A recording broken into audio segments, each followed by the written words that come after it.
Recently, I had a conversation with one of Morg's supporters, who calls himself Nox Prognatus, who saw my video entitled, "Why Morg is Wrong on Moral Philosophy," where I responded to Morg's video entitled, "Right and Wrong Do Not Exist." Of course, if you're interested, you can watch both videos before watching this one, but I don't think it's absolutely necessary to be able to follow the discussion. This discussion is going to center around a thought experiment posed to me by Nox Prognatus. I'll give an abridged version of the relevant sections of the thread, and I'll inject some additional commentary along the way before getting into my closing thoughts. Nox writes, "So let's get back to your video response to Morg for a minute.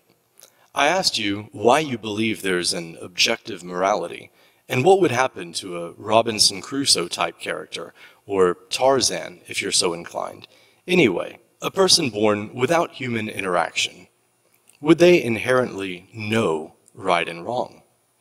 I answered, as to the question of whether a person born alone on an island, or raised by wolves, would know morality, it's an interesting question to ask.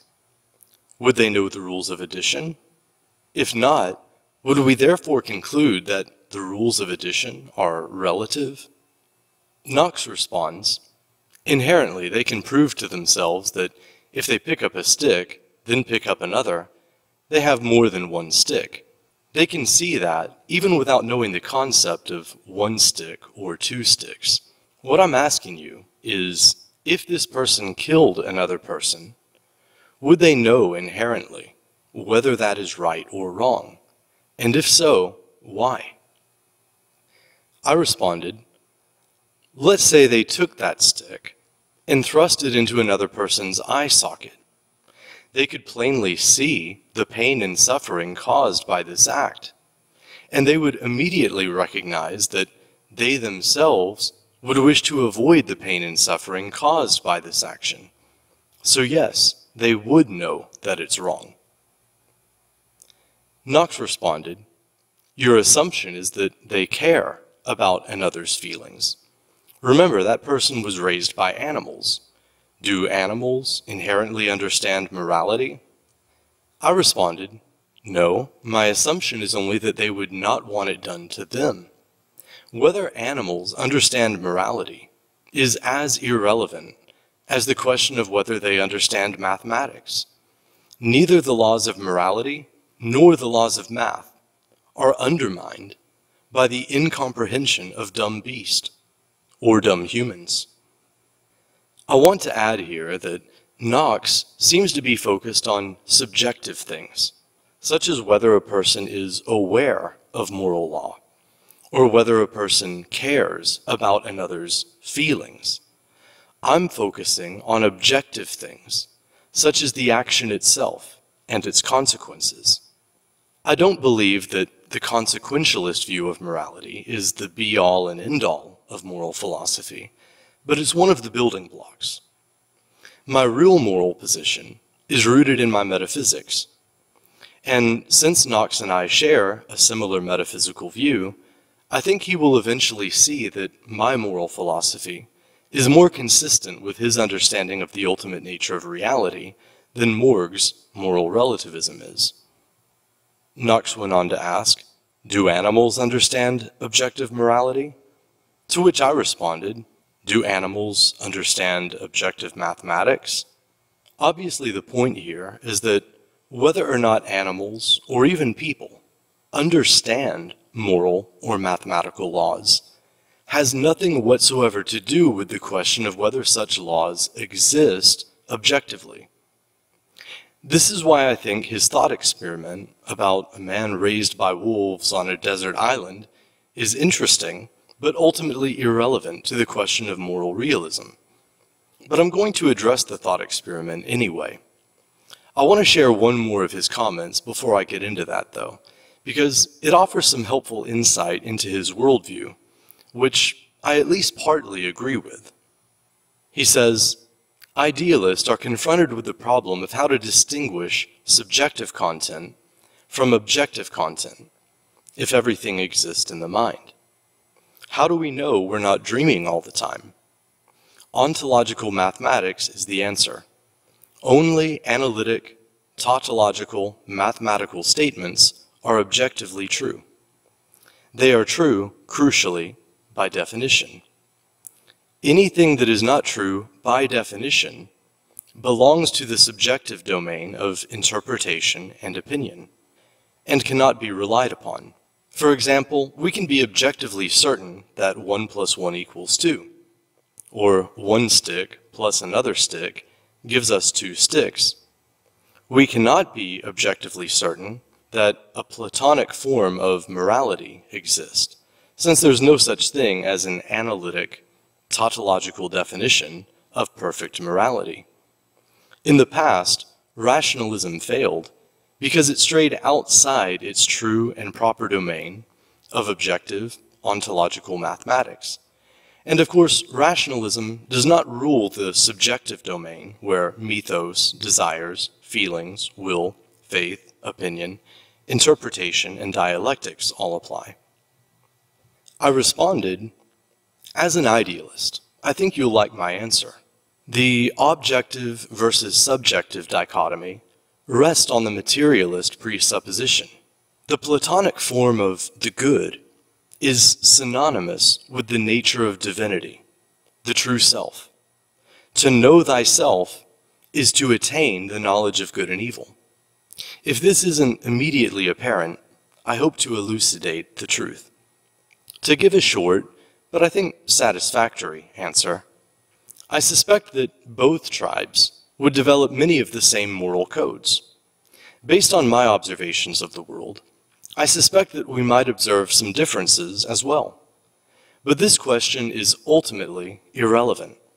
The only meaningful question is whether or not there is an objective standard according to which we can judge one tribe's moral code to be superior to the others. I also need to point out that the statement, only analytic, tautological, mathematical statements are objectively true, is not itself an analytic, tautological, mathematical statement, and therefore, according to your own stated view, is not objectively true, but merely subjective. So you've undermined the very foundation of ontological mathematics in your efforts to destroy moral realism. Once you begin attacking moral truth, it becomes nearly impossible to defend any truth. I actually have more to say in response, but he's just posted again. So I'll share the most recent post before addressing the thought experiment and other questions raised in more depth. Of course, this is a deep topic, and I obviously won't be able to exhaust the topic in a single video, at least not without exhausting my listeners as well. Nox responds, "You've actually answered my next point for me. I think above you'll find I said, by definition, and that is exactly the point. Reason should be completely detached from morality, unless we explicitly define morality with regard to purely rational criteria. A more rational world would be a more moral world, not because rational people are more moral, but because they are more sane. Kant's moral metaphysics arrives at the notions of God, freedom, and immortality, these being necessary for there to be any moral law. If there is no God, as the perfect moral arbiter, then we are left, he implies, with morality as a system of ever-changing human opinions. If there is no freedom, if we have no choice over what we do, then we cannot be morally accountable. If we do not have immortal souls, then we have no reason to fear what happens if we break the moral law, since we're going to suffer exactly the same fate, permanent death, no matter how good or evil we are. Freedom and free will are synonymous. The immortality of the soul obviously means there must be an immortal world of some kind to accommodate the souls. As for God, this implies some sort of designer, architect, creator, or absolute moral standard, Platonic form, to which we must all try to match up. In Illuminism, there is no God of this kind. There are, however, immortal souls existing in an eternal, immaterial singularity, world, outside space and time. And each soul is inherently free, self-determining, initiating its own causal chains, regardless of the rest of the world. Mathematics provides the absolute, eternal, rational standard.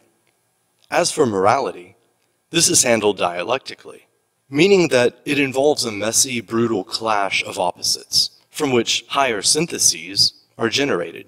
People of biblical times would regard our world as utterly immoral, whereas many of us, looking back at the God of the Old Testament, regard him as the devil himself, hence the quintessence of immorality.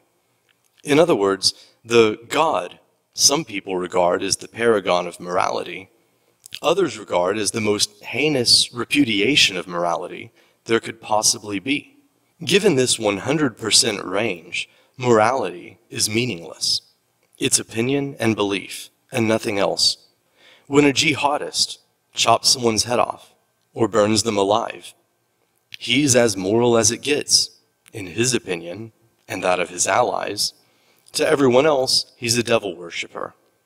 The rich elite regard themselves as supremely moral, while many others regard them as irredeemably greedy, selfish, narcissistic, corrupt, and evil. You seemed to misunderstand my previous comment. I hope this serves as a further clarification. And so having read that, now we're all caught up. Let me start by dissecting his last post, since I haven't responded to it in the thread yet. He says, "You have actually answered my next point for me. I think above you'll find I said, by definition." And that is exactly the point. Well, yes, but that's exactly my point as well. Yes, tautological and mathematical statements are true by definition. But the statement, only analytic, tautological, mathematical statements are objectively true, is simply an assertion. Of course, it's possible to construct a tautological statement which has no relationship to reality whatsoever. If I define Zorgelpuff as a square circle, then it's true by definition that a Zorgelpuff is a square circle. But of course there's no such thing as a Zorgelpuff. It's a word I just made up. And the very idea of a Zorgelpuff is logically impossible and contradicts another tautological truth that, by definition, a circle cannot be square. My point is that whether or not a statement is internally consistent with its own definitions has nothing whatsoever to do with the question of whether or not the statement is descriptive of objective reality. Nox seems to be defending what philosophers call the coherence theory of truth. I defend the correspondence theory of truth, which is that something is true if it corresponds to reality. Tautological statements may be internally coherent, yet in no way correspond to reality. Imagine if a psychologist was treating a very intelligent but delusional patient. This patient has created an internally coherent delusion in their mind. It's internally consistent, but of course the patient is completely detached from reality. The problem with moral relativism is that it doesn't even pass the internal coherence test. The moral relativist insists that there are no moral laws, yet expresses outrage when other people fail to adhere to these moral laws. For example, if I misquoted Nox Prognatus as saying that he likes to touch children's private parts, when he's never said any such thing, he would undoubtedly be outraged. Why? Is it wrong to bear false witness against your neighbor? Or is that just an arbitrary rule passed down from primitive religious tradition? Unless that commandment is based on some objective moral law, then why should I obey it? For that matter, why should he be outraged by the false accusation that he likes to touch children's private parts? Is it because there is something morally wrong with touching children inappropriately? If there's nothing objectively wrong with it, then why would you feel outraged at being falsely accused of such a thing? Early on in my interaction with Nox, I'll admit that I was a bit provocative. I'll admit that sometimes I say things in a way that I know will provoke someone in order to get a response from them. My goal is usually simply to spark a spirited debate, and usually once I provoke a response and get them engaged, I try to tone down any inflammatory rhetoric and just have a civil and rational debate.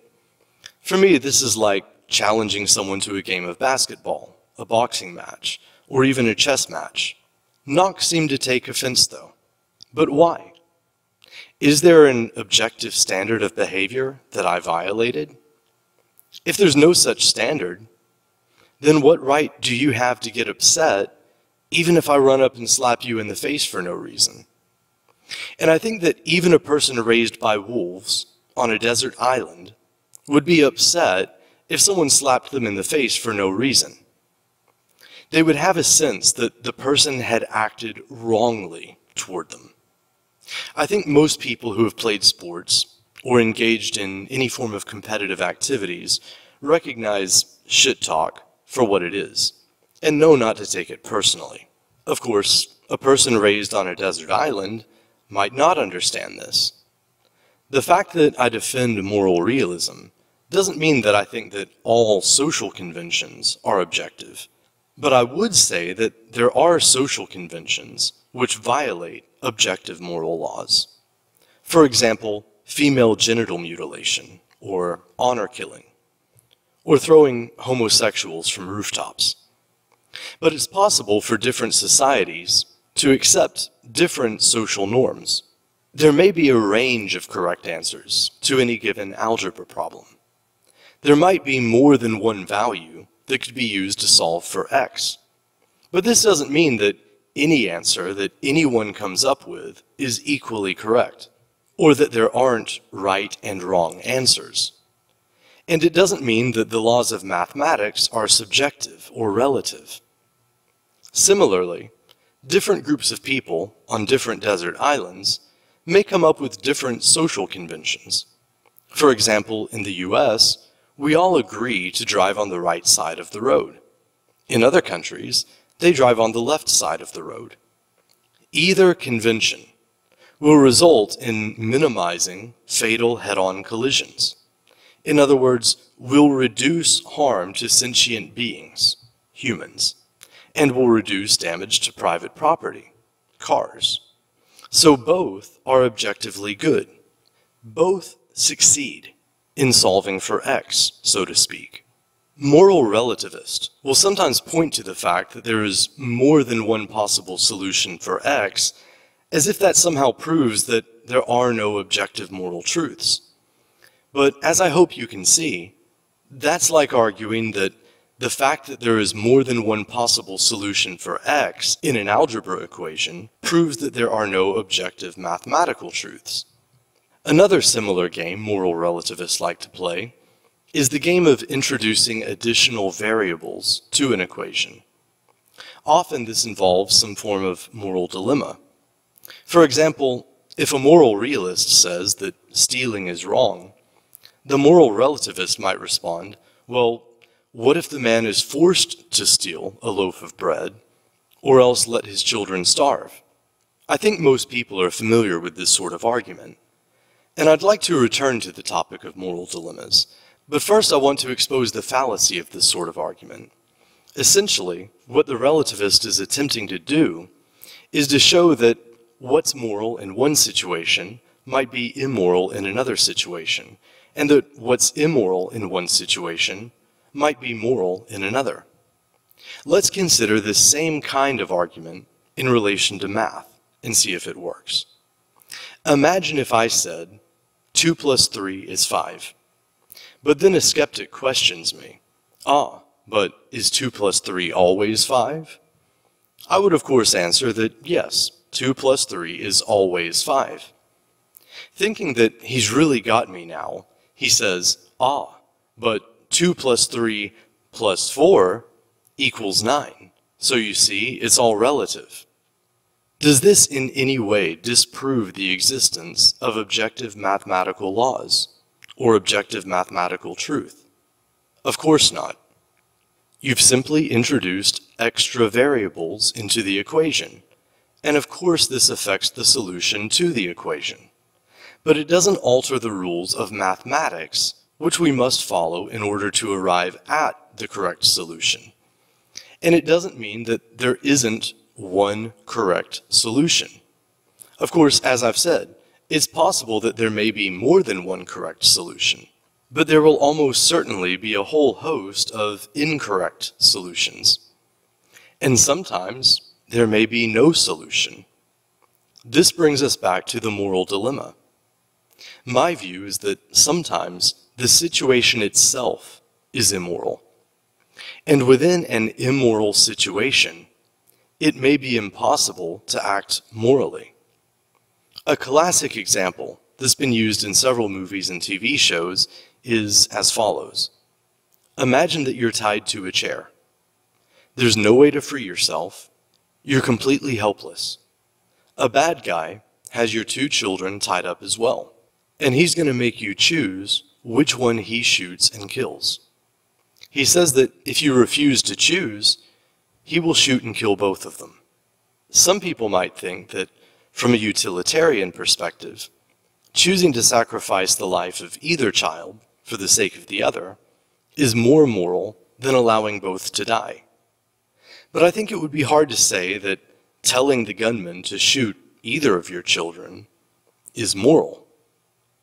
From a consequentialist view, all 3 options would result in the unjustified killing of an innocent child, and are therefore immoral. But I don't think any rational person would place moral blame on the parent. We would probably all agree that, at worst, she made an amoral choice. It would be amoral because she was essentially stripped of moral agency by the conditions of the moral dilemma. Even refusing to make a choice would be a choice and would result in the murder of both innocent children. We would place moral blame on the person who set up the moral dilemma and actually pulled the trigger. Of course, we could strip him of moral agency too by introducing new variables into the equation. We could say that he was forced to kidnap the children and one of their parents, and to force them to choose which child to shoot. Or else, someone else would shoot him and the 3 people he was forced to kidnap. At least within the limits of this thought experiment, there would be no moral solution. At best, a utilitarian might argue that sacrificing one for the sake of the other 3 is the best possible solution. But the consequentialist would object that this still resulted in the unjust murder of an innocent person and is therefore immoral. But we wouldn't blame the individuals who were essentially stripped of their moral agency by being placed within a moral dilemma or an immoral situation. We would blame whoever orchestrated the whole thing. But the existence of moral dilemmas and immoral situations does not disprove the existence of objective moral laws, any more than mathematical paradoxes and equations that have no solution disprove the existence of objective mathematical laws. But as a side note, I agree with the essential Gnostic perspective that this world is evil. In some ways, it's analogous to the example I just gave. When we're born into this world, we're born into an immoral situation in which we're confronted with moral dilemmas. This is a kind of Gnostic interpretation of the Calvinist doctrine that man is born in sin. The nature of life in this world forces us to compete in what amounts to a global and perhaps cosmic death match of all against all. The preservation of life requires the destruction of other lives. It's no wonder that primitive people from different parts of the world came to the same conclusion that the God of this world desires blood sacrifices in order to appease his wrath against humanity, and that unless sacrifices are offered up, he will destroy all life. Does this sound a bit like the example of the deranged gunman forcing the father or mother to choose which child to sacrifice lest he kill them all? Does this sound like a good and wise God, or an evil and ignorant God? So I'm willing to grant that life in this world presents us with moral dilemmas, and with situations where there is no moral solution. And I grant that this is evidence of either an amoral, atheistic universe, or an immoral universe, which is the creation of an evil, ignorant God. It may be evidence against the existence of a good and wise creator, but not evidence against objective moral truth. In fact, it's a kind of evidence in favor of it. It seems to me that the experience of man in this world is akin to that of a fish out of water, the suffering and anguish of a fish on dry sand is a kind of existential proof of the ocean, and man's agony and sense of despair and alienation is a kind of evidence of another world which is his true home, and from which he has somehow become separated. His outrage at the apparent injustice of life in this world is a kind of evidence of some higher moral truth which he knows in his bones. When Nox asks me whether a man born alone on a desert island would have knowledge of right and wrong, it seems to me that his view is that we learn right and wrong from our society, or from authority figures such as parents, teachers, priests, and police officers. I think there's some truth to this, but we also learn basic arithmetic from teachers. But this doesn't mean that mathematics is based on authority. And the fact that we may receive basic moral instruction from teachers doesn't imply that morality is based on authority. If a teacher taught you that 2 + 3 = 7, then that teacher would be objectively wrong. And if a teacher taught you that slavery is morally acceptable, then that teacher is objectively wrong. I think Nox and I agree that morality is not based on authority or power. For example, many religions teach that something is right if God commands it, and that something is wrong if God forbids it. And Plato refutes this view with what philosophers call Euthyphro's dilemma. And this is essentially my response to Nox when he says, if there is no God as the perfect moral arbiter, then we are left with morality as a system of ever-changing human opinions. No, not at all.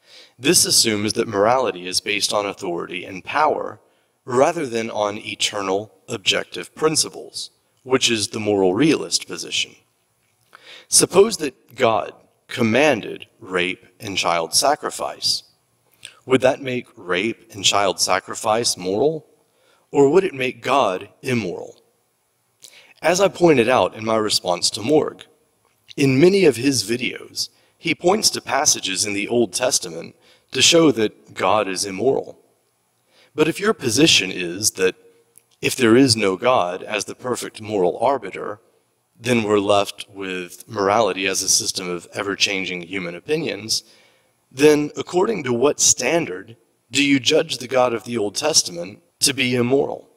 If there is a standard of morality that God himself can be judged according to, then clearly God is not the source of moral law. So his existence or non-existence is irrelevant to the question of moral realism. Nox also says, we cannot be objectively certain that a Platonic form of morality exists, since there's no such thing as an analytic, tautological definition of perfect morality. Well, I don't recall Plato talking about a form of morality. He does talk about the just and the good, though. In fact, the dialogue in Plato's Republic centers around justice. If there's no such thing as an analytic, tautological definition of perfect justice, then according to Nox, I suppose the entire text of the Republic is just meaningless words which contain absolutely zero truth content. And yet Nox is part of a community which is absolutely obsessed with Plato's Republic and with promoting an idealistic political system based on Plato's Republic. So if you don't believe in any absolute standard of justice, how can you hope to create a just political system? Wouldn't justice simply be whatever the state says it is? Or is there an absolute standard of justice according to which a particular state or political system can be judged to be unjust? And of course, people like Morg and Nox do in fact complain about the injustice of the current system, but this seems contradictory to me. Why oppose the current system? If there's no absolute standard of justice, what's the difference? One system is no more or less just than another. It's all subjective. So we might as well just accept the current system. Or you can be a revolutionary if that strikes your fancy, but is one any better than the other? This is what I mean when I say his position is self-defeating. Why should we abandon Abrahamism in favor of a new, more rational religion? Why should we morally condemn Abraham for being willing to sacrifice his son to prove his obedience to God? Why isn't this morally acceptable? If capitalist bosses exploit workers, so what? Why does it matter if international bankers and royal families enslave the population through debt and violence? Why shouldn't they? Why shouldn't the wealthy elites seek to give their children an advantage over other children? Are they wrong for doing so? According to what standard? People like Nox clearly believe in right and wrong. So my question is, what is their moral standard? I'm sick and tired of leftists who constantly engage in virtue signaling while denigrating virtue and promoting every manner of vice. Nox also says, mathematics provides the absolute, eternal, rational standard. As for morality, this is handled dialectically, meaning that it involves a messy, brutal clash of opposites, from which higher syntheses are generated. Well, give me a mathematical proof that a man should not rape a woman. Go ahead. I'm waiting. I suppose men should feel free to rape women until you provide a mathematical proof that they shouldn't. Also, notice that he speaks of a higher synthesis. According to what standard can you consider one thing to be higher than another? The concept of dialectical evolution at least requires a dialectical endpoint. If there is no dialectical endpoint, then how can you call it evolution? How can you call it progress? Is the evolution of morality teleological, or isn't it? Is there a standard of perfect morality toward which imperfect moral systems are evolving toward, or isn't there? If not, then why is the current view that slavery is wrong superior to the view that slavery is fine a few hundred years ago? If you're going nowhere, any road will take you there, and no road is better than any other. Let's bring back slavery. Why not? Why stop there? Let's all start murdering and raping each other. According to Nox, there's no absolute moral laws against rape and murder. Nox also says, idealists are confronted with the problem of how to distinguish subjective content from objective content, if everything exists in the mind. Yes, and I've discussed this in several videos. Let's start by clarifying what we mean by objective and subjective content. If a tree falls in the forest, then it fell. This is an objective fact. Most people will agree that if a tree fell, then it fell. This is an objective description of an event that happened. There is an object, the tree, it fell, a physical process, enough said. But did it make a sound? Well, The impact caused sonic vibrations, but sound is an auditory perception. So technically, it didn't make a sound unless someone was there to hear it. So the question of whether the tree fell is objective. It pertains to the object itself. But the question of whether there was a sound is subjective. It pertains to the sense perceptions of a subject. So as I've pointed out before, this is a division that's based on a materialistic presupposition. If you're a materialist, you assume that the material world exists whether or not any conscious mind perceives it. Nox seems to have consciously rejected the materialist worldview, but here he demonstrates that he still clings to certain materialistic presuppositions.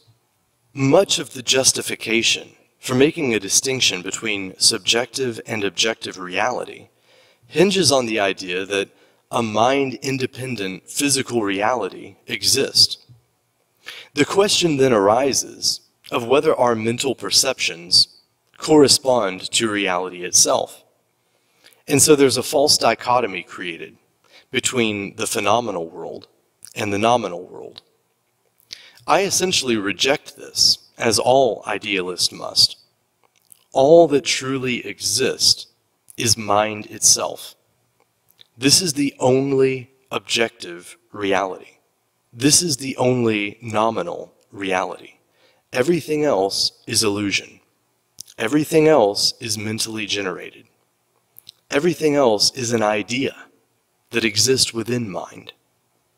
And so any objective morality must be grounded in the nature of mind itself. In other words, the perfect form of the good is a part of the eternal divine nature. It's a kind of esoteric version of divine command theory. Morality is simply the divine will, or the true will. The divine will arises from the divine nature, or the true self. The true self is objectively real. In fact, it's the only objective reality. This is why Plato said that to know the good is to do the good. A man who knows his true self acts in accordance with his true will, and therefore he acts according to divine law. He acts morally. This is why gnosis is sometimes identified with self-knowledge, and sometimes identified with the knowledge of good and evil. Both are identical. These are different ways of saying the same thing. Nox also says, if there is no freedom, we have no choice over what we do, and we cannot be morally accountable. If we do not have immortal souls, then we have no reason to fear what happens if we break the moral law, since we're going to suffer exactly the same fate, permanent death, no matter how good or evil we are. Well, I've addressed the question of free will in another video. I'm not a determinist. But with free will comes moral responsibility. I don't believe you can believe in free will and not accept that humans are moral agents. And I've published a couple of videos defending the view that souls do exist. This seems to be something that Nox and I agree on. But he seems to take a very childish view of morality here.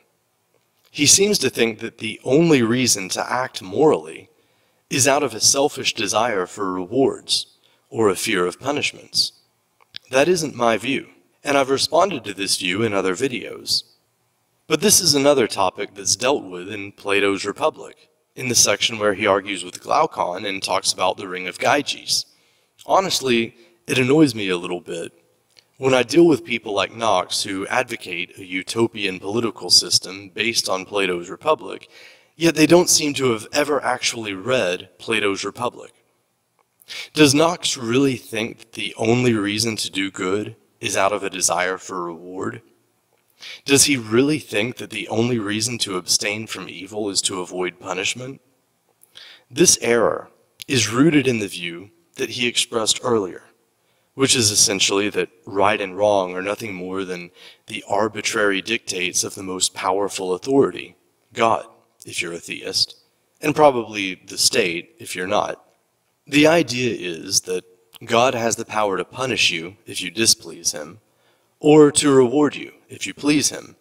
And so, out of a desire for reward and a fear of punishment, you ought to obey God. But this puts us back in the same position as before. If God commands rape and genocide, should we rape and commit genocide in obedience to God out of a selfish desire to be rewarded? Would that be moral? Should we do evil if we can get away with it? If we knew we would never get caught or face punishment, should we steal, rape, and murder? If we could enslave the rest of humanity for perpetuity and live like kings among slaves, is there any reason why we shouldn't? My answer to this, ultimately, is that morality has to be rooted in metaphysics. For an idealist and a monist, or a non-dualist, the golden rule makes perfect sense. You should love others as yourself, because they truly are divergent expressions of your true self. When Jesus said, speaking as the divine self, "Whatsoever you do unto the least of these, my brethren, you've done it unto me," he spoke the truth. Whatever you do to others, you do to yourself. Therefore, by definition, you should only do unto others as you would have others do unto you. This is a tautological statement of the sort that Nox apparently craves. If he wants something mathematical, I suppose I could point him to the golden ratio. This is found throughout nature, although imperfectly. But it seems as though nature is striving toward the perfection expressed in the number phi. In the Fibonacci sequence, each number pair in the series more closely approximates phi. Unless phi is actually seen as an absolute standard of mathematical perfection, then the successive approximations of this number can't be considered to be progress in any real sense. Nox speaks of dialectical evolution, and seems to express the view that morality is subject to the process of dialectical evolution. So my question is the evolution of morality teleological, or isn't it? If it is, then there must be some absolute standard which it can be said to be progressing toward, some omega point. If it isn't, then why is it progress at all? It's simply change. No value judgment is possible. For that matter, why is it better to be a moral relativist than to be a moral realist? Why argue with me? Why should I adopt your view rather than the view I presently hold? To even engage me in a debate on this issue is essentially to concede the argument. Why is it better to be right than to be wrong? Why should someone care whether their views on morality are right or wrong? Is a person who does care whether their views are right or wrong better than a person who doesn't? Nox claims to promote rationality. But why is rationality better than irrationality? If people behaved rationally instead of irrationally, would that result in less suffering and more well-being? I think it's true that if people behaved rationally instead of irrationally, there would be less suffering in the world and more well-being. But then again, why should we care about the suffering or well-being of others? This is the question Nox asked me previously, so I turn the question back on him, now that I've answered it. In other words, why should we act rationally? Keep in mind that any time you use the word should, you're making a prescriptive statement. To say that people should act rationally is tantamount to saying that it is moral to act rationally and immoral to act irrationally. But moral skeptics like to say that you can never derive an ought from an is. So the fact that a certain action is rational is not necessarily a sufficient argument in favor of carrying out that action. Someone might ask, why should I care whether an action is rational or not? What would you say to them? Would you say that it's rational to act rationally? Well, so what? Earlier, Nox asked me whether there's any reason why someone should care about the suffering of others. Why can't I simply answer, we should act morally because it's moral? That's no different than saying that we should act rationally because it's rational.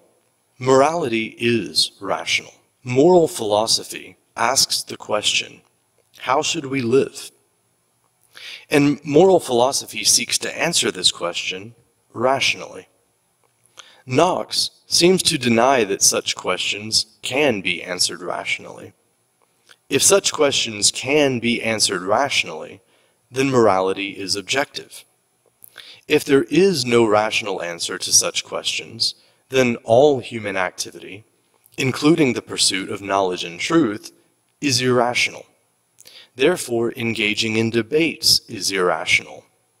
Why is it good to argue that there's no such thing as good and evil if there's no such thing as good and evil? I'm sure that Nox believes he's right, but what's so noble about defending the truth? Why isn't it just as good to defend a lie if there's no objective standard of goodness? I have a worldview that justifies defending moral truth.